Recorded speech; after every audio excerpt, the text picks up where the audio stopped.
Amidst all this turmoil, I do think Kevin Stefanski's culture is built to survive. I'll talk about it coming up next on the Locked On Browns podcast.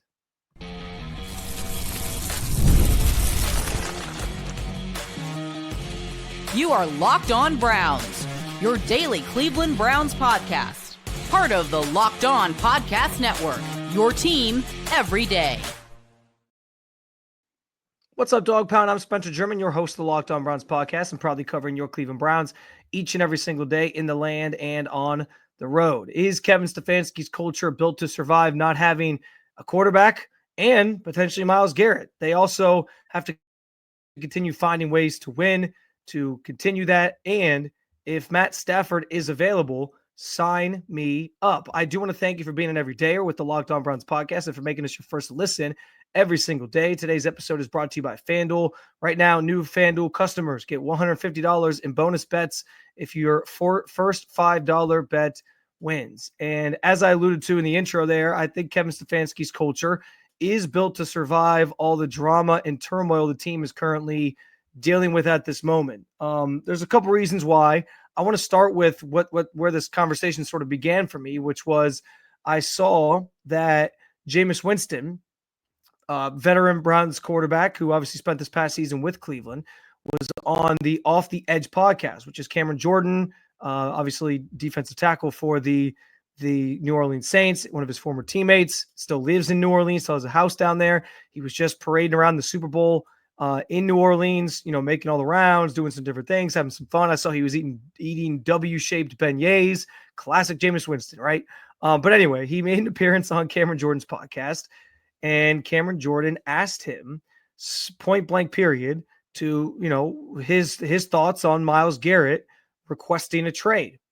Jameis, I thought, gave a pretty interesting answer. I'll read you kind of the quote here, but he gave an interesting answer that alluded to why he was caught off guard by Myles' trade request. And he said, quote, "I had to ask Myles, like, bro, tell me how you felt, because I was only there for 1 year, right? And what I saw from the organization, it didn't seem like an organization that was deteriorating. I saw bad treatment of Deshaun Watson. I saw a lack of he meant from fans in that one game, obviously. That's a conversation for another time. I saw a lack of execution from the offense. I saw me throwing some games, but at the end of the day, I didn't see anything organizationally that showed them to be having a bad culture." So I think that's interesting and important, because it's one thing for guys to be bought in who have been like around the team for several years, right? Like somebody like Myles, somebody like Denzel Ward, somebody like Joe Bitonio, like people who have been part of this organization for a while. This is the most success this organization's had in quite some time. Somebody like Joe Bitonio knows that all too well. So of course, I expect those guys to be bought in and feel like the culture's, going in the right direction, or has been going in the right direction. But for somebody like Jameis Winston, who obviously spent just a year in Cleveland, I don't think he's going to be coming back to Cleveland, and being sort of like an outsider to it all, somebody who signed on this past offseason on his own accord and on his on his own willpower to do so, comes in, sees it, gets a taste of it for a year, and then leaves. For him to come in and say, like, listen, I got the sense that things are good in Cleveland. I got the sense that there's no turmoil. The culture's good. Things are built to last. Everyone's on the same page. It's a well-run organization. I think that's pretty telling. That's important. That is the type of respect and reputation that I think Kevin Stefanski and company would want their organization to give off to potential players, guys they want to sign around the NFL. Like, that is what they would want their organization to be known for across the NFL in order to attract more people to come there and feel like it's not just the same old Browns. So I think that's an important part of this is hearing Jameis make those comments certainly speaks to the fact that this thing has changed in recent years under Kevin Stefanski, and that it's not just the same old Browns as before, despite all the turmoil that's obviously going on. No quarterback, trying to figure that out. You got the Myles Garrett situation. He requested trade, so on and so forth. So I understand there's all this drama, but it isn't the same old Browns when you got somebody like Jameis Winston saying that. Now, to go back to the question at hand of can this culture withstand all this turmoil? is it built to last essentially beyond, just beyond all this, all the things going on, all the problems that are sort of rearing their ugly heads right now and everything they're dealing with this off season. The reason I think it is because again, because you got people like Jameis Winston saying these things, like the culture started with Stefanski, and I don't think it's contingent. Like, first of all, the quarterback part of this, the quarterback part of this equation, which your culture always does sort of center around your quarterback, and he can be the vocal leader or face of that a lot of the time. And the Browns haven't had really a stable quarterback in pretty much the entirety of Kevin Stefanski's tenure. Baker Mayfield was that guy at the beginning. Clearly, then they didn't think he was the right representation for what they wanted to do and the culture they were trying to build, and so they moved on. And so from there, you had all these different iterations. You had Jacoby Brissett and who was starting for a period of time, and Deshaun Watson. You had Deshaun Watson and Joe Flacco and PJ Walker and all the iterations of different quarterbacks that have started under center for this team. Dorian Thompson-Robinson, Jameis Winston this past year. Like, they've been doing this, and guys have been talking about how good it's been in Cleveland the last couple of years without a quarterback without that position sort of stabilized. There was a number of guys who came back this past season. Zadarius Smith, for example, Mo Hurst, another guy. They came back because they liked the culture. They felt like it was trending in the right direction. And again, you didn't have a quarterback at the time, and nobody was the wiser about it. They just felt like it was a good place to be, a good place to work, a good place to play. So, I think that's the first part of this, is that they haven't needed a quarterback to this point to make it seem like things are going in the right direction. That's a place to be. The Myles Garrett part of this is interesting because Myles has been here for every single step of the Kevin Stefanski era, the Kevin Stefanski tenure. And he has been a big reason, like, him buying into your culture is why it has stuck. So I think that Stefanski can continue that even without somebody like Myles Garrett being here. But it's obviously a lot harder to do when you don't have a key player and a key face and a key figure in your franchise to sort of lean on as selling that to everybody else. And Myles this season, they were a losing season, only finished with 3 wins. And Myles was one of the most adamant people at these post-game press conferences talking about, like, why it was important that guys kept playing hard, why you still had to play, at a high level, and you couldn't just throw in the towel in the season and start thinking about your trips to Cancun or whatever else. Like, he was, one of the biggest proponents of that. And so you lose a key portion of that. Of course, it's going to take a hit. But I think the culture starts with Stefanski because he's the one that came in and sort of got this thing trending in the right direction, changed all the narratives about this Browns franchise up until, I guess, they made the trade for Deshaun Watson. Then they all kind of came back, but that wasn't his fault necessarily. And so I do believe that Stefanski can keep that flowing, keep that message clear, and get through to his players, even if Myles Garrett is not part of this thing moving forward. It's harder, yes, but I think that Kevin Stefanski is a good enough coach and has built something here that is able to last beyond some of the drama and a lot of the things that are sort of percolating right now out of the building over there in Berea and that they're dealing with at the moment, including a potential Myles Garrett trade if he's not here next year. And I honestly think, like, him being here next year, but not really wanting to be here next year, I think that threatens your culture more than losing Myles and trying to kind of pick up the pieces and keep it moving. There is another part of this that matters too, in relation to a culture being built to last and withstanding so many, again, whatever you want to call it, so much drama, so many issues that are popping up right now, so many problems that the Browns are dealing with. We'll talk about that coming up next. And I actually think there's a pretty good example or a pretty good reference point within the Browns division to point to as to why this is the key thing in all this. We'll get to it coming up next on the Locked On Browns podcast.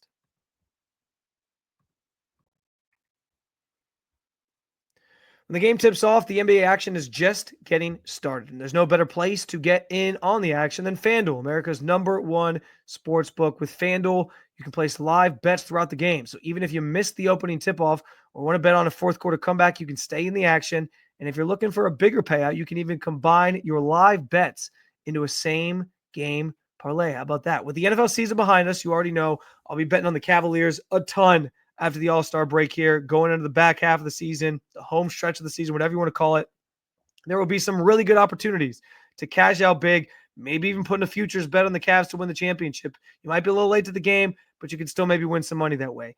And that can be true for you. Plus, the app is easy to use. And when you win, you get paid instantly. Right now, new FanDuel customers can get $150 in bonus bets if your first $5 bet wins. Just visit FanDuel.com to join today. That's FanDuel.com for your shot at $150 in bonus bets. Make every moment more with FanDuel, the official sports betting partner of the NBA.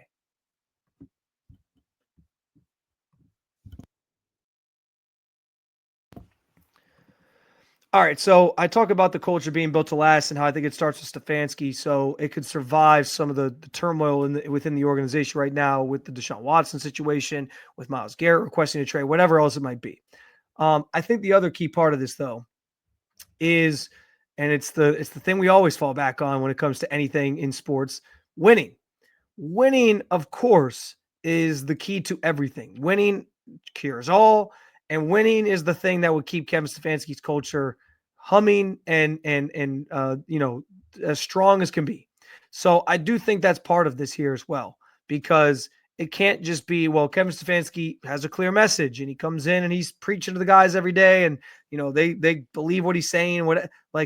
If you have another season like this past year where you're 3-14, there will start to be some cracks in your messaging. There will start to be some cracks in this so-called strong culture that Kevin Stefanski believes he's built and established here. That is 100% true. And you look around, like the teams that we think have the best cultures in the sport, the common thread is they're winning. Teams like the Chiefs, teams like I guess to some degree, the Eagles, even though at the beginning of the season, people thought their culture was terrible because of Nick Sirianni, that proved not to be true. The 49ers are believed to have a good culture. They've been to multiple Super Bowls the last several years. But I think there's another one within the division that's important to look at as well, and that's the Pittsburgh Steelers. The biggest gripe with the Pittsburgh Steelers right now, as it relates to Mike Tomlin, their head coach, is the fact that he's now on this trend. He's stuck in the middle of this rut where he gets his team to the playoffs, but they constantly lose in the first round. I feel pretty confident saying if the Steelers at this point had regressed in a way that, because every year you get some stories out of that locker room about how, the guys are mad, guys are upset. Tomlin is very much a player's coach. He lets his guys be his guys. There's constant chatter though every year when the same song and dance happens. They get to the playoffs and they get bounced the first round and on Wild Card Weekend. The same conversation pops up in sports radio in Pittsburgh, among fans in Pittsburgh, where they're like, has Mike Tomlin's message gotten stale? And the one thing that he's been able to fall back on, and the one thing that's likely saved his job to this point, is the fact that he constantly, despite the circumstances surrounding their quarterback position, which hasn't been very good since Roethlisberger retired, and even really the last couple of years of Roethlisberger, it wasn't very good. The constant thing that he's had is that he finds ways to win, and he finds ways to get his team to the playoffs. But I guarantee, if he had a 3-14 season somewhere in there, I think the Rooneys would have had to take a real hard look at, do we really want to keep this moving forward with this guy? Has his message lost its luster? Are guys not bought in anymore? Is the culture sort of starting to fall apart a little bit here? He has the proof. The proof is in the pudding, though, for Tomlin, where it's like, my culture still works because I'm still getting the results. I'm still getting my team to the playoffs. I'm still in the mix for the division, winning the division every single year. And so he has that to fall back on to prove that, his culture still works. And that's the key thing of all this. That wouldn't be the case if he had a 3-14 season somewhere sprinkled in. He might have lost his job by now. Stefanski got his 3-14 season out of the way this past year. He's had a couple, middle of the road seasons after making the playoffs in 2020. They went, I think, 7-9 and then 7-10 when they added the extra game. And then he had the winning season in 2023 where they go 11-6. And that was kind of like the second time making the playoffs under Stefanski, and sort of a sign that they got things back on track in the post Baker Mayfield era, even without Deshaun Watson being healthy. He has the evidence that he can get results. He has the evidence that he can get this team to the playoffs. even with mediocre quarterback play in the whole 9 yards. And yeah, like when things are going well, culture is great.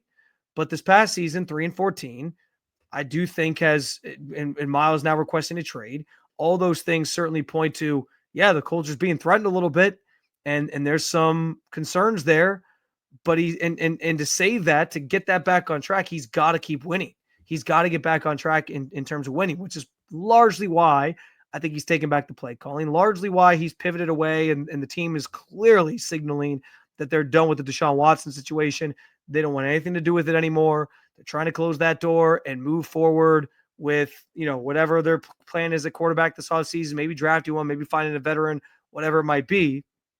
But they're clearly signaling that that's their plan. And, they're leaving the Deshaun Watson era where it is. And Stefanski's taking the power back into his hands to try to get this thing back on track, because he's the one who's gotten you the results the last several, 2 of the last 5 years where they made the playoffs. And that's probably the right direction to go.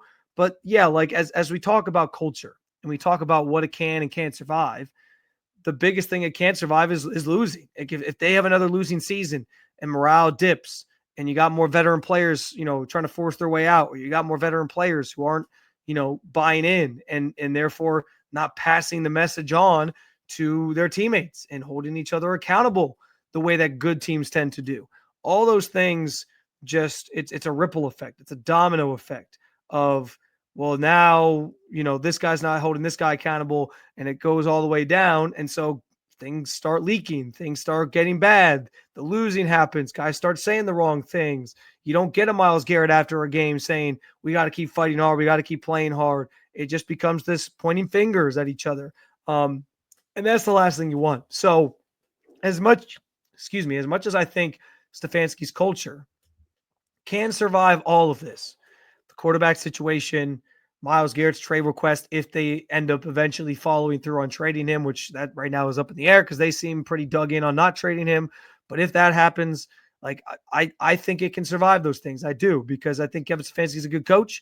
And I think that this culture has started with him sort of coming in and changing the direction of the franchise and having the right messaging and getting guys on board and bought in. But if the losing compounds and if the losing follows from here, and they don't get back to winning, that message, that culture, it all gets real stale real quick. And so that's the key component here. As much as I believe that, and I can feel that way, I'm not stupid. Like I recognize that the teams with the best culture, as I pointed out, or the best cultures are the teams that are winning. That's just facts. And so, yeah, he can get away with 3-14 season. And he didn't lose his job, and he's back there next year. But that's why we keep saying there's so much pressure on him and Andrew Berry to deliver this offseason and next season, because if they don't, they both might be looking for jobs next year. So, yes, a culture can survive a lot. Winning, though, cures all, and winning is the key to all this. He's got to get this organization back towards winning. They know that. And if they do that, then, yes, his culture, I think, can be fine with or without Myles Garrett and with or without that franchise quarterback, if they decide to sort of just bridge the gap with a veteran for now and find their future starter later if they don't take 1 or 2. Although there's been some evidence that they might be looking that way anyway, which obviously we'll continue to talk about this offseason. But speaking of veteran options out there was a name that popped up last week that continues to be talked about, and it's a Super Bowl champion. It's a guy who played in a Rust Belt city, Matt Stafford. You have any interest in him? I'll explain why I think it'd be a great fit if the Browns were able to actually pull it off. We'll talk about that coming up next on the Locked On Browns podcast.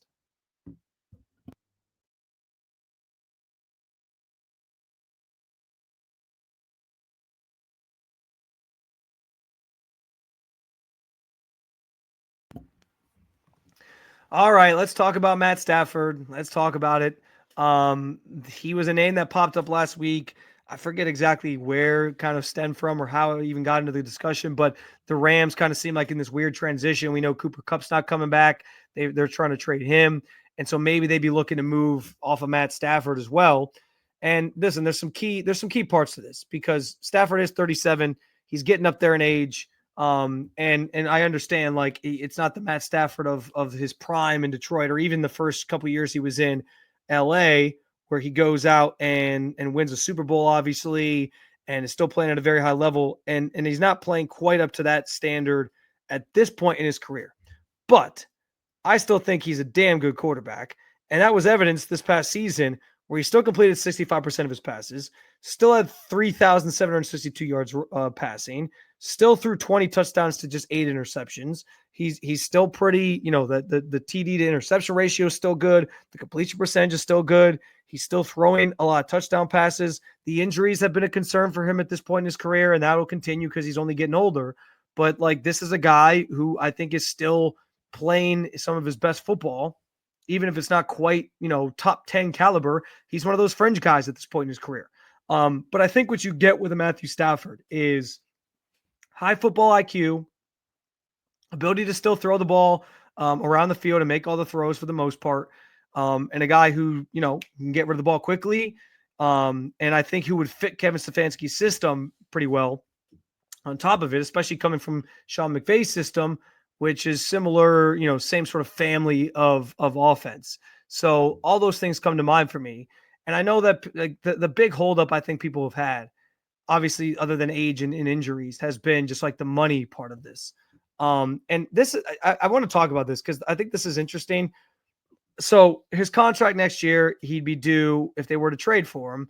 And we don't even know that the other key element of this is we don't even know exactly what it would cost to acquire Stafford. We don't know what his trade value would net, what type of pick compensation the Rams are looking for. Is it going to be a first round or whatever? So there's a lot that comes into play there in terms of figuring out what you'd have to give up to get him. And so that still would have to be figured out here. I get that. And, the Browns have to decide if they're willing to pay that price. But from a financial standpoint, anybody pointing and being well, they can't afford him because he's got a $23 million base salary and he's got a roster bonus that would kick in on a certain day if they were to acquire him before that day. I think it's the third day of the league year, 2025, all those different things. If what I want to say on the financial side of this stuff is there is almost always a way. The only time there's not really a way to manipulate the money is when it's a dead cap hit. For example, what would happen if you were to trade Myles Garrett? $36 million in dead cap accelerates onto the cap for this year's books. That is a figure that you can't spread out. You could spread it out over multiple years if it comes after June 1st, but still it's two massive chunks of money that you're eating the next 2 years that you don't want to necessarily use use cap space on. And that's the case for some other guys. Obviously, Deshaun Watson's is massive if they were to move on from him right now. There's a bunch of guys like that because they have these void years in the deals and all these different things. I don't need to bore you with all the minutia of that, but you get the idea here. The only time you really can't manipulate the money that you're getting in a deal or that is attached to a player is when it's a dead cap hit that instantly accelerates onto your cap because you can't spread that money out once it's already accounted for. But aside from being a post June 1st designation, obviously. But with Stafford, you're taking it on a big base salary. Okay, you kick that down the road, which Andrew Berry loves to do. The one thing we know Andrew Berry does love to do and that he's done well is that he can doctor the books with the best of them. He knows how to manipulate the cap to make it work and give yourself space every single year to make the moves that you want to make. So I just don't worry about that as much anymore. All the people who are how are they going to fit him on the roster? How are they going to fit this guy's cap figure? How are they going to fit that guy's cap figure if they were to trade for him? Guys, there is always a way. If you haven't realized that by now with the cap, then we see this all the time with teams. You got to wake up and realize teams are constantly finding the levers to pull to manipulate money so that you can fit guys under the cap at a reasonable rate. And it largely just consists of adding void years, pushing money down until a later date when you have to pay it off at some point. So that's kind of how it goes. But with Stafford, and you don't want to do that excessively with somebody like Stafford, who's obviously nearing 40. So you wouldn't add a ton of void years, but there is a way to make it fit under the cap if you needed to make it happen. The bigger implication here is what it means for the Rams. Because if the Rams trade him pre-June 1, they eat $45 million in dead money. If it's post-June 1, you can divide that up, and it's a little bit more reasonable, but still over $20 million each. So that's maybe the big holdup from a financial standpoint is more so with the Rams than it is with the Browns. And plus, we don't know what type of compensation, obviously, the Rams would even be looking for in a deal. But what I will say about Matt Stafford is, as we talk through these different veteran options, and I know also, Trevor Lawrence's name popped up last week from a report from Ryan Burr. Again, I still don't know if anybody really knows who that guy is, but we're trusting that he got some good reporting out there, and we all talked about it.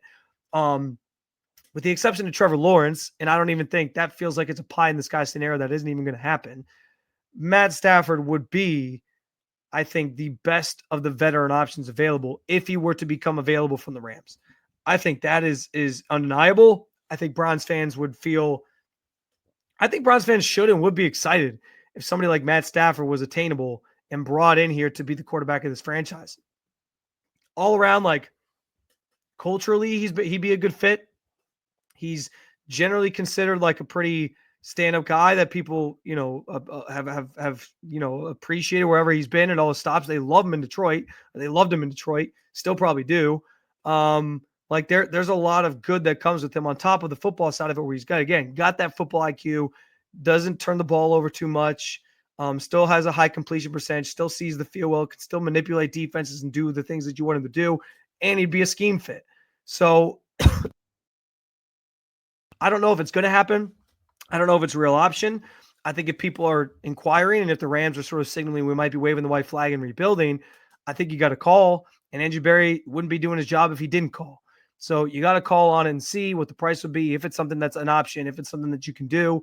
And if it is, yeah, you try. Because, again, I know none of these options are great. We keep talking about Kirk Cousins and Sam Darnold and Daniel Jones and whoever else. And I get none of those names are sexy. But Matt Stafford is somebody who, even at age 37, not sexy, but it makes you to be it. But it's the best of the worst, I guess, is the best way to put it. Like, he'd be the best of the options available to you in an offseason where you don't have a lot of options. And frankly, that's kind of most off seasons. It's rare that you get a situation like the Browns got several years ago where they were able to trade for Deshaun Watson, where a premier or somebody who's considered a premier quarterback is even available like that. So it's not like that's something that happens every year. It's not like these guys grow on trees. So if Matt Stafford's an option, again, it's a short-term solution to your problem, but I think he's the best option if it's something that the Rams would be willing to do and explore, because, again, the rest, with the names I rattled off there, I don't know if anyone's getting excited about those. Not that you get super excited about Matt Stafford, but I think he's at least the best option of the ones that of any names we talked about so far, with the exception, again, of Trevor Lawrence, but I feel like that isn't going to really happen. That one seems a little far-fetched, even despite the reporting from the illustrious Ryan Burr. That's going to do it. Another episode down with you, Dog Pound. Thank you for joining me, as always, to talk about your favorite football team. There'll be plenty more in the week ahead and the weeks ahead as we get you closer to the Combine, which is coming down the pike next week. A lot of fun stuff planned for that, as I will be there in person. But I hope you'll continue to make us your first listen every day. For your second listen, go find the new Locked On NFL show, or if you want to keep it local, you can check out Locked On Cavs or Locked On Guardians. Thank you for being an everydayer at the Locked On Podcast Network. I will talk to you again real soon, Cleveland.